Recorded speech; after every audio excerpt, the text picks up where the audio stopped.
भ्रांतियां फैलाई जा रही हैं। मनरेगा को लेके जो नाम चेंज किया गया है, आज वो जी राम जी जो नाम रखा गया है, उसमें जो कमियां रही थी मनरेगा में, वो जी राम जी में सब चीज़ें दूर की गई हैं। उसमें लोगों को बेनिफिट मिलेगा और जन जन तक रोजगार भी मिलेगा। जो रोजगार पहले 100 लोगों को 100 दिन की दिहाड़ी मिलती थी, आज वो 125 मिलेगी दिन में। और मुझे लगता है कि उसमें काफ़ी सारे बेनिफिट जो हैं वो जी राम जी में हैं। एमजी नरेगा को रिप्लेस करते हुए नया एक बिल जो है वो लाया गया, जिसका नाम विकसित भारत जी राम जी बिल के नाम से जिसको जानते हैं हम लोग। वो बिल लोकसभा और राज्यसभा में लाया गया, पारित हुआ और अब ये कानून बन के पूरे देश में लागू होने वाला है। उस बिल को लेके और उस एक्ट को लेके, एक्ट के नाम को लेके जो अलग अलग पार्टियां हैं, पॉलिटिकल पार्टीज़ हैं, विपक्ष खासकर जो है, जिसमें कांग्रेस मुख्यतः रूप से इसका विरोध कर रही है और तरह तरह की भ्रांतियां, तरह तरह की गलतफहमियां, गलत बातें जो है वो फैलाई जा रही हैं। प्रधानमंत्री मोदी जी के आह्वान के ऊपर भारतीय जनता पार्टी और हमारे जितने घटक दल हैं, जो साथी दल हैं, उनसे निवेदन किया गया था कि मीडिया बंधुओं के जरिए, प्रेस मीडिया और इलेक्ट्रॉनिक मीडिया के जरिए लोगों तक विकसित भारत जी राम जी जो एक्ट है उसमें होने वाले लाभ, उससे होने वाले फ़ायदे जो हैं उसकी जानकारी लोगों को दी जाए। तो आज उसी उपलक्ष्य में आज मैं आपके सामने अपने साथियों के साथ यहाँ मौजूद हूँ। साथियों, सिर्फ एक नाम का रिप्लेसमेंट नहीं है। कहीं ना कहीं हम सब जानते हैं 2005 में लागू किया गया एमजी नरेगा। उस वक्त इसका नाम नरेगा था। बाद में लगभग 4 वर्ष के बाद 2009 में महात्मा गांधी जी के नाम को एनकैश करने के लिए कहीं ना कहीं उस समय की सरकार ने इसके नाम के साथ महात्मा गांधी ऐड किया, जिसको नरेगा को बढ़ा के एमजी नरेगा कर दिया गया।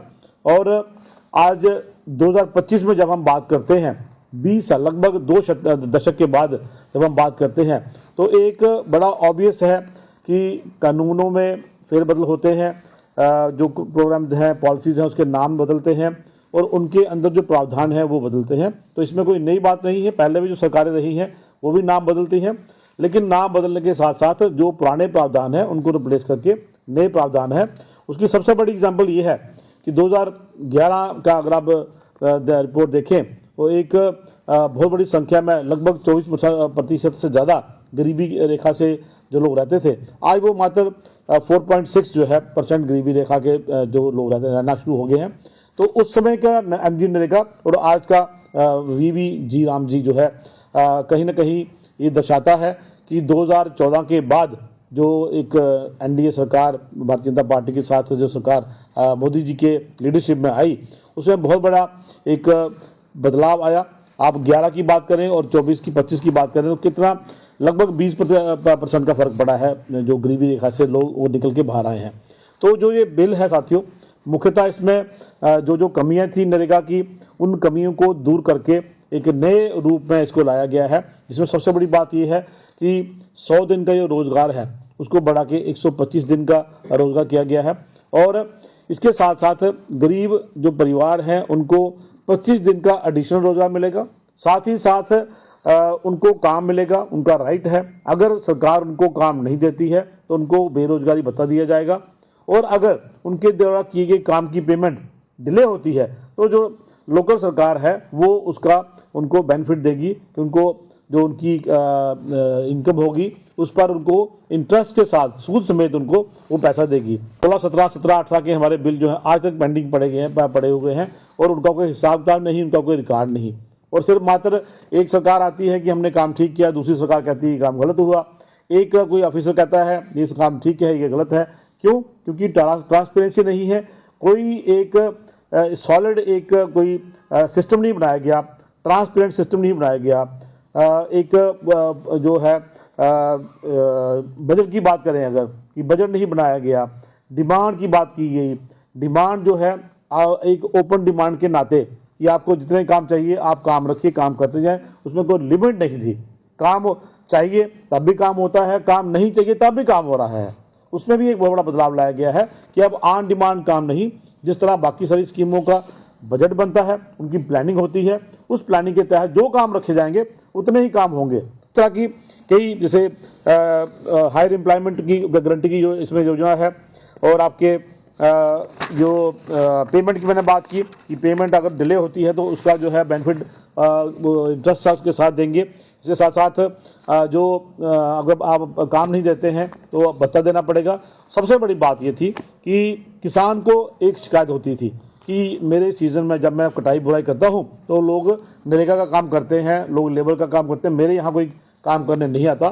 आज सरकार ने सेंट्रल गवर्नमेंट ने इस एक्ट के तहत हमारी लोकल सरकार को ये प्रावधान दिया है कि आप अपने वहाँ जो कटाई और बुआई का सीज़न है उसके हिसाब से 60 दिन का एक पॉज दे सकते हैं। 60 दिन का एक जो नरेगा से पॉज दे सकते हैं कि उन 60 दिनों में नरेगा के काम नहीं होंगे। जो ये बीबी जो नया नाम से जी राम जी एक्ट में जो लाया गया है कि उसके काम नहीं होंगे, क्योंकि उस वक्त किसान को लेबर की ज़रूरत है। तो 60 दिन का जो पॉज है उसमें किसानी के काम होंगे। उस तरह से किसान भी जो है वो बेफिक्र होगा कि मुझे इसके बीवी जी राम जी एक्ट के तहत जो लेबर मिलती है उसकी वजह से मुझे नुकसान नहीं होगा। वो जो मजदूर है, जो लेबर है, वो उसकी खेती में के काम करेंगे। इसी तरह पानी की बात करें, पानी के सिद्ध संसाधन हैं, कुएँ हैं, बोरवेल हैं। 2012-13 तक हमने देखा कि मिट्टी निकाली जाती थी, मिट्टी भरी जाती थी, लेकिन अमृत सरोवर एक जो स्कीम माननीय मोदी जी ने लाई थी उसके तहत MG नरेगा में बहुत सारे काम हुए। लेकिन जितनी ये डेवलपमेंट हुई है, जो गरीबी रेखा से लोग बाहर आए हैं, ये सारा 2014 के बाद जो है इसका हुआ है। इन सभी चीज़ों को उसमें इंक्लूड किया गया है। अब ये नरेगा को चेंज करने की ज़रूरत क्यों पड़ी, ये भी एक बहुत बड़ा सवाल है। नाम क्यों चेंज किया, ये भी बड़ा सवाल करते हैं लोग। देखिए, नाम कई सारी स्कीमों के नाम होते हैं। इंदिरा गांधी आवास योजना थी, उसको चेंज करके प्रधानमंत्री ने प्राइम मिनिस्टर आवास योजना रखा। सरकारों ने जवाहरलाल नेहरू जी के नाम पे बड़ी स्कीमें थी, उनको चेंज करके इंदिरा गांधी जी का नाम लाया गया। इंदिरा गांधी जी का नाम चेंज करके प्रधानमंत्री जी का नाम लाया गया। इसी तरह 2005 की स्कीम जो है, अगर उसमें नाम बदला गया तो मुझे नहीं लगता कि उसमें नाम में कोई आपत्ति होनी चाहिए, क्योंकि महात्मा गांधी जी हमारे राष्ट्रपिता हैं।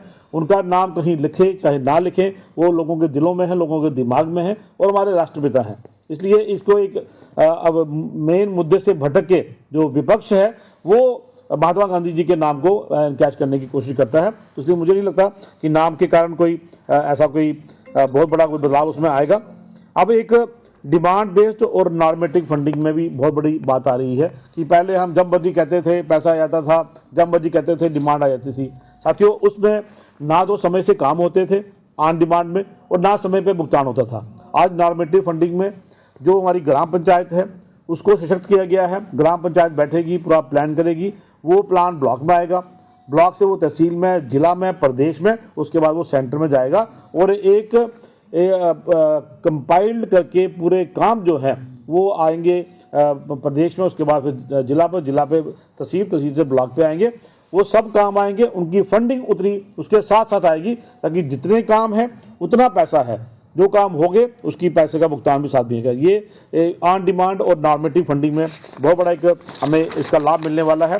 ये जिसकी भ्रांति फैलाई जा रही है कि काम कम होंगे, रोजगार कम होगा। नॉर्मेटिव फंडिंग में कहीं काम कम नहीं होगा। 125 दिन की काम की गारंटी जो है वो भारत सरकार और जो लोकल सरकार है वो देती है कि नॉर्मेटिव फंडिंग में भी आपको 125 दिन का रोजगार मिलेगा। अब जो महिलाओं की जो उसमें भागीदारी थी 48% से बढ़ के 56.74% होगी। जियो टैग, क्योंकि हम बात करते हैं कि एक गली पहले मेरे घर से लेके श्याम जी के घर तक बनाई, उसी गली को अगले साल श्याम जी के घर से लेके मेरे तक बनाया, कोई सिस्टम नहीं था, कोई फुल प्रूफ सिस्टम नहीं था। आज जियो टैगिंग होती है। एक बार जो लेन ड्रेन या कोई काम हो गया उसको आप आगे नहीं रख सकते, वो एक टाइम पीरियड के तहत, जब तक वो खराब हो 5 साल या 10 साल के बाद उसको आप फिर से करेंगे। जबकि MG नरेगा के तहत हमने खुद देखा है, एक कच्ची गली बनती है, एक साल अगले साल फिर वो बनती है, और उसकी 2-2, 3-3 बार पेमेंट होती थी। जियो टैगिंग के माध्यम से आज वो जो इस तरह के काम है वो रुक जाएंगे, और 2014 तक 0% जियो टैगिंग, आज 6.44 करोड़ जो काम है हमारे वो जियो टैगिंग के माध्यम से हुए हैं। प्रधानमंत्री जी का आह्वान है कि 2047 तक भारत को हमने एक विकसित देश बनाना है। तो मुझे लगता है कि एक 20 साल पुराना ये एक्ट है अगर उसको उसमें बदलाव लाया गया है, अगर उसको चेंज किया गया है तो इसमें कुछ गलत नहीं है। एक राजनीति करने के खातिर सिर्फ और सिर्फ बीजेपी और प्रधानमंत्री मोदी जी को जो उनका क्रिटिसिज्म करने के नाते विपक्ष जो है अपना रोल प्ले करता है।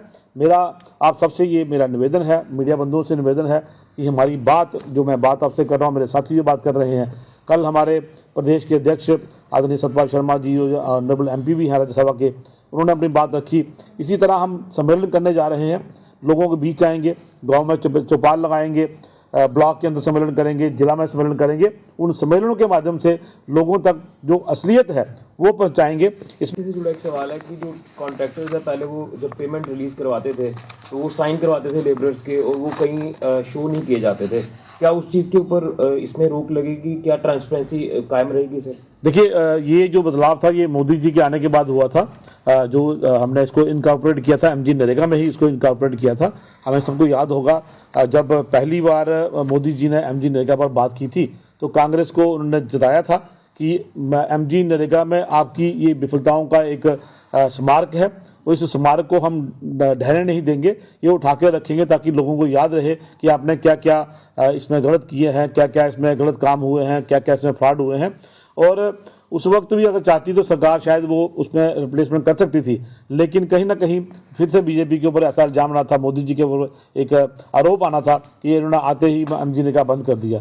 लेकिन अगर आज आप 2 साल, जो मैंने आपको डाटा दिए हैं, आप 10 साल का देखिए, 2014 के पहले के आंकड़े और 2014 के बाद के आंकड़ों में आज ज़मीन आसमान का फर्क है कि 24% की गरीबी रेखा से 4% तक आ गए हैं, और 200 करोड़ के घोटाले जो हैं विपक्ष की सरकारों ने किए हैं। तो इसलिए मैं ये मानता हूँ कि जो बदलाव इसमें लाया गया है कि जो आपकी E-पेमेंट्स हैं, आपका डायरेक्ट जो बैंक में पैसे जाएंगे, मजदूर जो होगा उसका जो अकाउंट होगा वो गवर्नमेंट के पास होगा, BDO के पास होगा। जब उनकी पेमेंट रिलीज की जाएगी वो BDO ऑफिस से एज पर द रिकॉर्ड जो सबमिट होगा उनके ऑफिसर्स के द्वारा, वो सीधी पेमेंट बैंक के द्वारा उनके खातों में जाएगी, ना कि किसी के हाथों में जाएगी। इसलिए वो वाला जो एक सिस्टम था कि ठेकेदार जो है एडवांस साइन कर लेता है, पेमेंट राम जी की है निकाल रहे हैं श्याम जी, उस तरह की जो है A और B के नहीं होगा। अगर A की पेमेंट हो A को मिलेगी, B की पेमेंट हो तो B को ही मिलेगी।